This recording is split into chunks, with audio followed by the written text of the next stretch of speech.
And this is what I love about the freight industry is anyone can.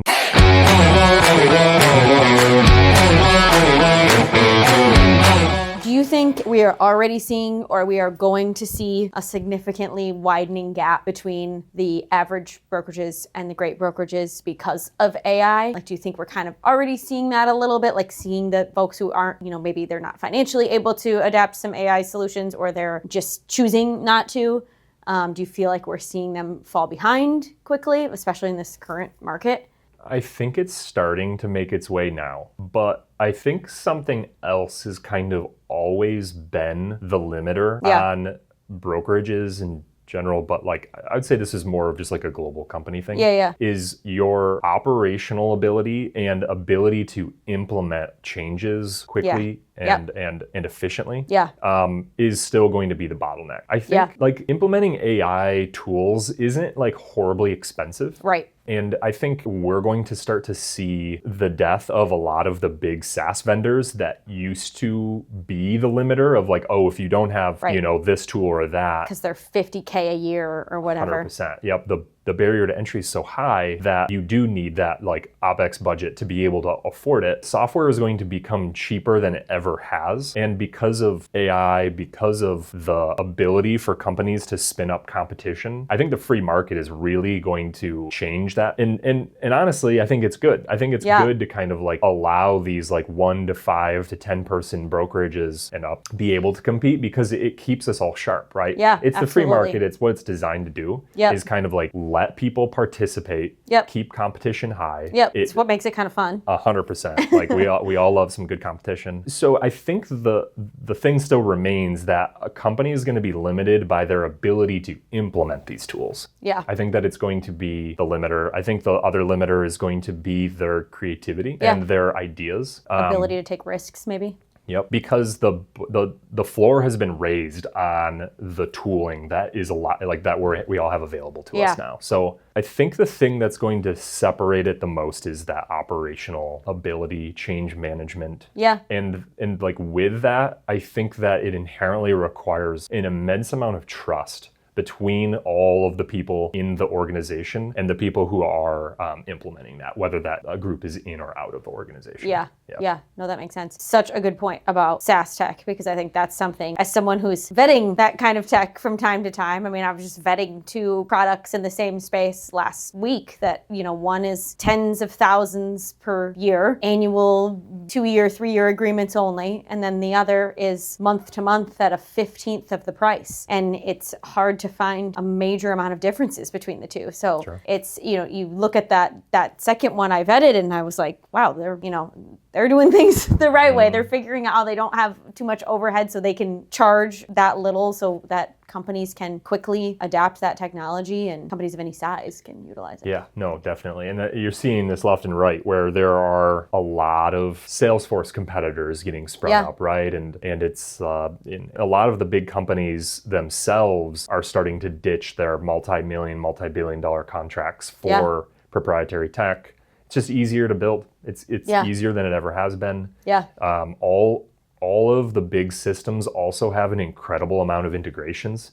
So like to be able to hook into these aren't as proprietary as they used to be. You used to have to pay to play in that instance, but now because companies are forcing the big SaaS vendors to integrate in one way or another, I think it starts to erode the inherent kind of moat that they all have. So I think we're seeing it already. Now, there's probably some pain in that too, because people are realizing like, oh, I didn't realize that app did that thing, right? Like to be able to operate in that, like slashing the apps out and whatnot, like you need to have like a very acute knowledge of what was happening in order to replace it well. Because I imagine there's been a lot of really poorly implemented new tech too because of that same kind of paradigm.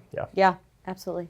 What is exciting you most about AI and tech developments in this industry specifically right now? The general area that I'm most excited about is, again, kind of removing non-human work. And I think we all are guilty of this, like missing an email or kind of like coordinating schedules or like taking meeting notes and like all of this stuff. So I think like the thing that I'm most excited about in general is all of our lives becoming more human. Like that excites me the most. Let's have more time to be humans. Exactly. Yeah. Now, how society, because I think that will inherently happen, how society treats that is the other side that I'm curious about, of like, well, we'll have more time in our days. Will we just scroll TikTok with that time? Yes, right, yes. Will we choose to become more human or will we choose to become less? I don't know. Probably a mix. Probably a mix. So I don't know. That's the kind of tech, and I know you asked about like freight in general. But it's applicable. Yeah. I think it's applicable to all of our lives. It's like, hey, I don't really want to be keeping notes in this meeting, and like kind of bringing that back home to the general hub of knowledge of what we're working on here and all that. Right. Instead of taking notes, I can be really paying attention to what you're saying and how you're saying it and why you're saying it, and have a real human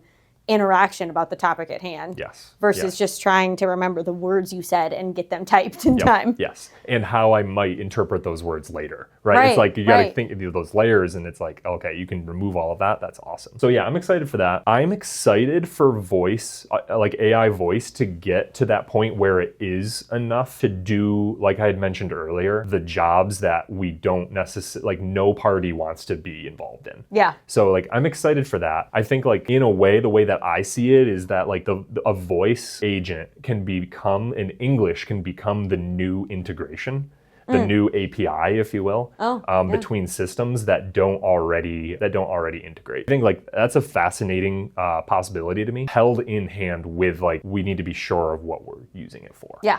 I think to an extent we're there, like we're very close, but I am very excited to see it applied well in the right places. Yeah. What piece of tech or automation is just highly fascinating to you right now? I'd have to say self-driving for sure. We're talking like Waymos and stuff, right? Yeah. Well, Waymos, yes. Tesla's early to the market too. Waymos. So I have a Tesla. I have it drive me, not in the winter usually, but I have it drive me to work. Usually.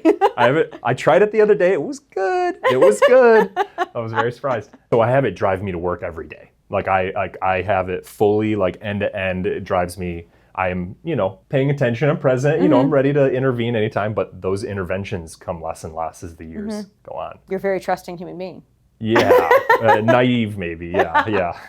The thing that I'm super interested in is when that tech makes it to semi-trucks, I think is going to be like fascinating. Yeah. I think some people are in this spot where they think like, oh, like we need to protect this as much as possible. Yeah. And like to an extent, I don't think the like semi-truck driver will ever really be automated out of the solution. Right, I think like it will they'd probably still be there. Well, so I think kind of two things. So I think they'll always still need to be there because of like loading and unloading and just the complexities of like what a flatbed actually needs, tarping, and just like you could standardize all of these trucks to an extent, but like there's still cases like crazy over-dimensional loads that are still just like they need a human to load it, right? Yeah, they need all that specific detail from the broker, the shipper, whatever it might be. But the other thing that I'm just so fascinated to see is like, so I think like long haul drives will start to turn into trains to an extent on the highway. So like these are kind of like easier to automate, right? Okay. Like they're long hauls. You're a couple of veers on different interstates, but that like the long haul like of East Coast to West Coast, straight across. Yep. I think we'll start to have an element of like virtual trains. The thing is though, is that like these trucks are going to be incredibly expensive at first, at least. And I think similarly to how like self-driving cars are expensive right now. So I think they'll remain expensive. And this is what I love about the freight industry is anyone can participate. Yeah. And anyone can go and buy a truck. Yeah. And anyone can provided they have the funds.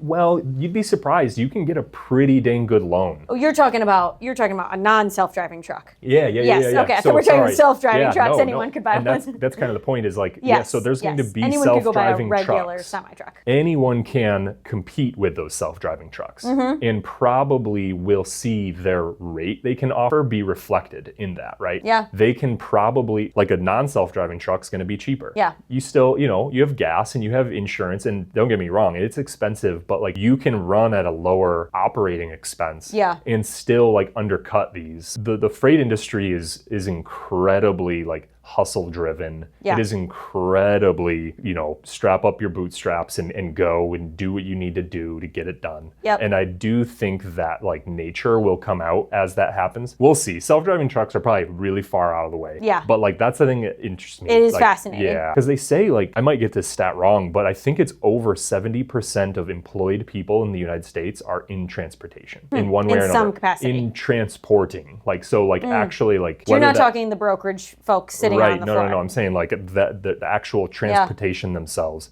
Yeah. Now that spans to a lot of delivery drivers, Ubers, post office, things like that. It is a huge industry. There's going to be, litigation on protecting that. There's going to be just like the liability question is still really fuzzy, right? Like, so I think it just spans out into a bunch of the liability if something happens with if that truck crashes into some family car or something like. Yep. So like, I think we're starting to see some more ethics conversations around like, so as a software developer, if I'm writing automation code, am I responsible for the decisions that it makes, right? Like if you're instructing it to make decisions.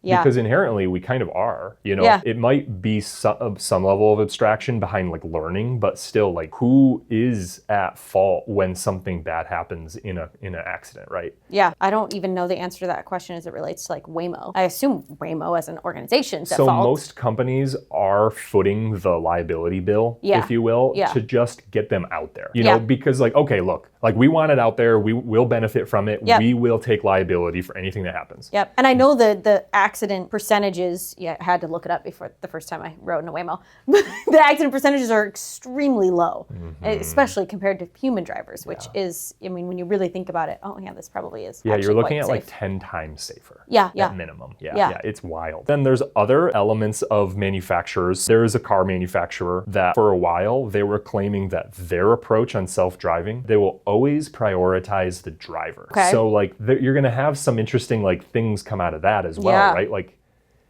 it's a luxury brand. And so like it might, align with their, clientele. Yeah. That's like, I don't know though. I mean, we all want to be protected, right? Like I don't want to go into a car that says, oh, we're always going to prioritize the person outside of the car. Like right. If like, you crash, can I get some fault. priority? Like, I don't know. But like there's going to be a lot of interesting philosophical things that kind of come out of when this becomes mainstream, right? Yeah. So the tech and the movement and the ethical like nature of all of it is kind of what fascinates me. Obviously, the potential of self-driving semi-trucks is, all possible. It's just something I haven't even really thought about. So that's kind of crazy to think on. Thanks for listening to Inside Freight by Fifth Wheel Freight, where we break down the logistics topics that matter to brokers, shippers, and carriers. FWF is a third-party logistics provider headquartered in Grand Rapids, Michigan, specializing in truckload, LTL, drayage, rail, overdimensional, and expedited freight across the U.S. and Canada. To learn more, visit FWF.com or follow us on LinkedIn, Instagram, TikTok, or YouTube.